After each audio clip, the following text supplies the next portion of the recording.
magsikap, magtrabaho. Kasi kung di naman tayo nagtatrabaho, paano tayo kakain? O, di ba? Sikap at tiyaga. Tsaka may kumpiyansa ka sa sarili mo.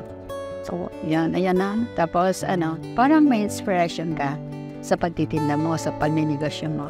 Para pagdating ng panahon, meron kang aanihin. Kasi pag nagtinda ka, nagnegosyo ka na, yung parang wala kang pangarap, wala rin, there's less din, di ba? Parang nag-aaral ka.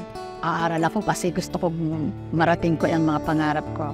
Para pagdating ng panahon, hindi ako maghihirap, di ba? Correct? Pag hindi ka magsikap, unang-una, wala kang mararating sa buhay pag hindi ka magsikap. Parang ganito ka lang sa landi. Paano yun? Pag hindi ka magsikap, kahit anong paraan, basta magsikap talaga. Sabayan mo ng tiyaga, yung po unang-una tiyaga.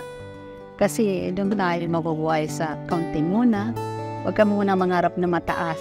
Sa baba ka muna, unti-unti yun matutupad mo. Diba? Kasi nagtsatsaga ako eh. Diba? Sumikap, magsipag. Di, wala tayong gagastos eh. Wala tayong mabiling mga pagkain. Ang pananaw ko parang ikaw na nagsisikap, umasenso sa buhay. Masunod mo yung gusto mong, kung saan ka gusto mong makapunta. O makakain sa masasarap na Siyempre, magtrabaho ka, kailangan mo yun, para umasenso ka. Pwede kang magtinda.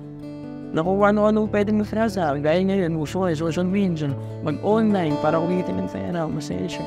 Ayun pala kasi para maging success sa sarili mo, matulungan mo natin. Nag-iisip po siyempre kung paraan sa sarili mo, makatulong ka para sa sarili mo. Para habang bata pa ngayon, kahit hindi ka na humingi ng tulong para sa mga magulang mo dyan, mag-ano ka na lang, dumiskarte ka para sa sarili mo.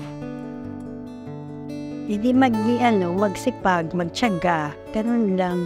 Magtiwala sa kakayanan mo para makamit mo yung gusto mo makamtan. Pagtitipid, ganun. Pagtitipid talaga kasi doon talaga. Kasi kahit anong laki naman kinikita mo, kung di ka marunong magtipid, wala din. Kung maluho ka masyado, lalo na ngayon. Sa pagtitipid talaga. Kasi naranasan, nagawa ko na minsan yan eh. Oo, talagang kahit nasaan ka, kahit na nandito ka lang sa Pilipinas, marunong ka humawak ng pera mo, talagang makakaipon ka. Oo, nasa paghahawak mo na. Marami namang mahihirap ang negosyo. Magnegosyo ka, di baling maliit ba sa sarili mo? Basta ikaw mag-manage, ganun. Ayun, ganun lang. Huwag mong ipagkatiwala muna sa iba kasi nakikita ko sa naobserbahan ko kasi dito, kahit na anong laki ng negosyo, pag hindi natututukan, nalulugi din.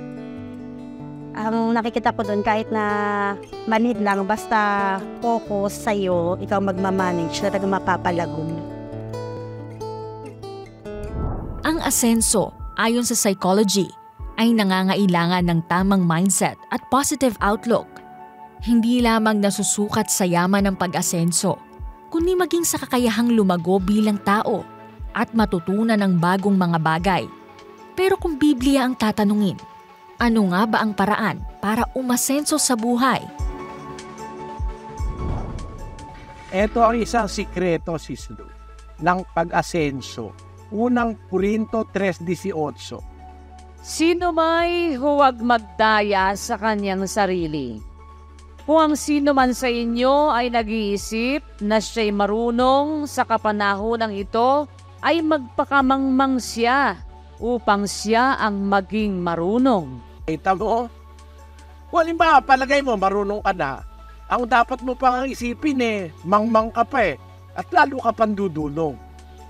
Pero pag ang isip mo, marunong ka na, hindi ka na dudulong Kasi marunong ka na, ayaw ka na tumanggap ng turo, hindi ka na nakikinig sa iba, ikaw na lang ang pinakamarunong, ikaw ang tama lagi, ikaw ang tanging nakakaalam, ikaw ang alam mo lahat. Hindi ka natatanggap ng turo nun Hindi ka nga makikinig sa suggestion ng iba dahil paniwala mo, ikaw ang pinakamarunong sa lahat di ba?